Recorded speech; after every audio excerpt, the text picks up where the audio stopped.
అబ్రాము భార్య అయిన సారాయి అతనికి పిల్లలు కనలేదు. ఆమెకు హాగరు అను ఐగుప్తురాలైన దాసి ఉండెను. కాగా సారాయి, ఇదిగో, నేను పిల్లలు కనకుండా యెహోవా చేసి ఉన్నాడు. నీవు దయచేసి నా దాసితో పొమ్ము. ఒకవేళ ఆమె వలన నాకు సంతానము కలుగవచ్చునని అబ్రాముతో చెప్పెను. అబ్రాము సారాయి మాట వినెను.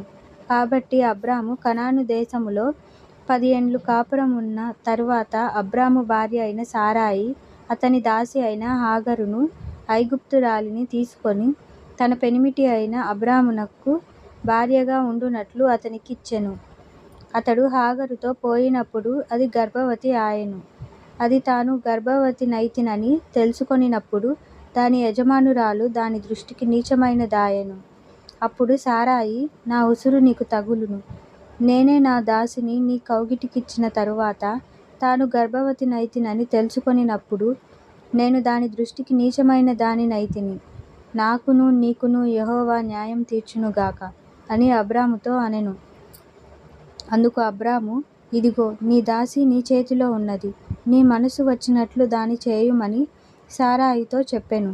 సారాయి దాని శ్రమపెట్టినందున ఆమె యొద్ద నుండి అది పారిపోగా యెహోవా దూత అరణ్యములో నీటి బుగ్గ యొద్ద, అనగా షూరు మార్గములో బుగ్గ యొద్ద ఆమెను కనుగొని, సారాయి, దాసివైన హాగరు, ఎక్కడి నుండి వచ్చితివి? ఎక్కడికి వెళ్ళుచున్నావని అడిగినందుకు అది, నా యజమానురాలైన సారాయి యొద్ద నుండి పారిపోవుచున్నానెను. అప్పుడు యెహోవా దూత, నీ యజమానురాలి యొద్దకు తిరిగి వెళ్ళి ఆమె చేతి కింద అణిగియుండమని దానితో చెప్పెను. మరియు యెహోవా దూత, నీ సంతానమును నిశ్చయముగా విస్తరింపజేసెదను.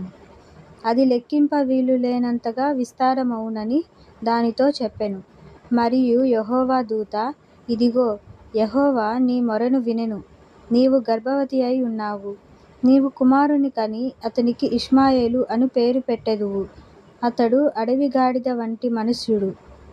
అతని చేయి అందరికిని, అందరి చేతులు అతనికిని విరోధముగా ఉండును.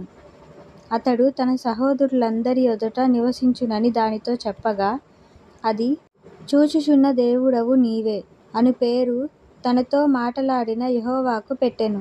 ఏలయనగా, నన్ను చూచిన వాని నేనిక్కడ చూచితినని కదా అని అనుకొనెను.